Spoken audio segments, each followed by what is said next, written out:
హైదరాబాద్‌లో డీజే లీగలా కాదా? లా ఏం చెప్తుందంటే సిస్టమ్ సౌండ్ పెట్టాలంటే దానికొక లీగల్ డెసిబెల్ లిమిట్స్ అనేవుంటాయి. ఏ సౌండ్‌కైనా. లా ప్రకారంగా ఏరియాని 4 జోన్స్‌గా డివైడ్ చేసిర్రు. ఒకటి రెసిడెన్షియల్ జోన్, ఇంకొకటి ఇండస్ట్రియల్ జోన్, ఇంకొకటి కమర్షియల్ జోన్, ఇంకొకటొచ్చేసి సైలెన్స్ జోన్.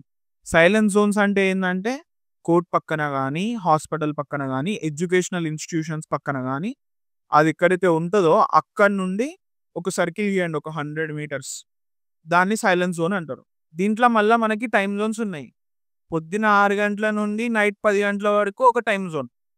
నైట్ 10 గంటల నుండి పొద్దున 6 గంటల వరకు ఒక టైమ్ జోన్. ఆ చార్ట్ నేను ప్రొవైడ్ చేస్తా. ఒకసారి మీరు దాన్ని డెసిబెల్స్ లిమిట్‌ని ఒకసారి చూడండి పాజ్ చేసి. కొంతమంది ఏమంటారంటే, సరే అన్న పోలీస్ పర్మిషన్ తీసుకుంటాము. పోలీస్ పర్మిషన్ తీసుకొని అప్పుడు మేము డెసిబెల్స్ క్రాస్ చేయొచ్చా అని అంటారు. నిజంగా చెప్పాలంటే ఆ డెసిబెల్ లిమిట్ ఎట్లుందంటే ఈవెన్ మీరు చిన్న బ్లూటూత్ స్పీకర్ ఆన్ చేసినా కూడా అది ఈజీగా 80 డెసిబెల్స్ దాటిపోతది. అసలిది ఎందుకు తీసుకొచ్చిర్రు హైదరాబాద్‌లో అంటే కొన్ని రీజన్స్ ఉన్నాయి. చాలా మంది ఫెస్టివల్స్ అప్పుడు గానీ, లేకపోతే నార్మల్‌గా పబ్లిక్ మీటింగ్స్ అప్పుడు గానీ, గల్లీలల్ల బరాత్లు తీయడం గానీ, ఇట్లాంటివి చేసినప్పుడు వందలాది కంప్లెయింట్‌లొచ్చినాయి పోలీసోళ్ళకి. ఎల్డర్స్ దగ్గర నుండి, మన స్టూడెంట్స్ దగ్గర నుండి.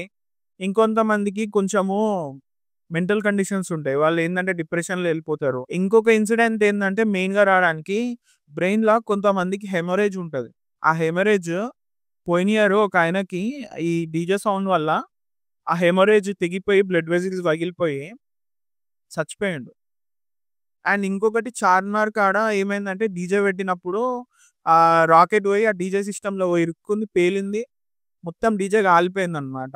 ఇవన్నిటి వల్ల పోయిన ఇయర్ హైదరాబాద్ మన కమిషనర్ గారు ఒక నోటిఫికేషన్ రిలీజ్ చేసిర్రు. దాంట్లో టైమ్ లిమిట్స్, జోన్స్ ఇవన్నీ ప్రాపర్‌గా పెట్టిరనమాట. ఏమైతదన్న మా అంటే ఫైన్ ఏస్తారు కదా! అంటే కాదు. ఈవెంట్ ఆగిపేస్తారు. అండ్ ఆ డీజే మొత్తం ఎక్విప్‌మెంట్ ఏదైతే ఉందో అన్నిటిని వీళ్ళ పొజిషన్‌లోకి తీసుకుంటారో ఎఫ్ఐఆర్ గూడా మళ్ళా ఇష్యూ చేస్తారు. పబ్లిక్ న్యూసెన్స్ కింద, ఎన్విరాన్మెంట్ చట్టాల కింద, హైదరాబాద్ పోలీస్ యాక్ట్ ఉంది. దాంట్లో మళ్ళా మీకు noise pollution rules and regulations ఉన్నాయి. దాంట్లో ఇట్లా వివిధ చట్టాల్లో ఎఫ్ఐఆర్ అనేది బుక్ చేస్తారు. పోలీస్ వాళ్ళ ఒక మెయిన్ ఇంటెన్షన్ ఏందంటే సెలబ్రేషన్ తప్పు కాదు. కానీ పబ్లిక్‌లో పీస్ మెయింటైన్ చేస్తూ సెలబ్రేట్ చేసుకోవడం అనేది ఇంపార్టెంట్. సో, ఇప్పుడు మెయిన్ క్వెషన్ వచ్చేసి లీగలా కాదా? ఈవెన్ మీరు పర్మిషన్ తీసుకున్న ఈ డెసిబెల్ లిమిట్స్‌లోనే ఉండాలి. సో, ఇలాంటి మోర్ నాలెడ్జబుల్ వీడియోస్ కోసం నా ఛానెల్‌ని ఫాలో అవ్వండి. మీకేమైనా డౌట్స్ ఉన్నా కామెంట్స్‌లో మెన్షన్ చేయండి. నేను రిప్లై చేయడానికి ట్రై చేస్తా. Thank you.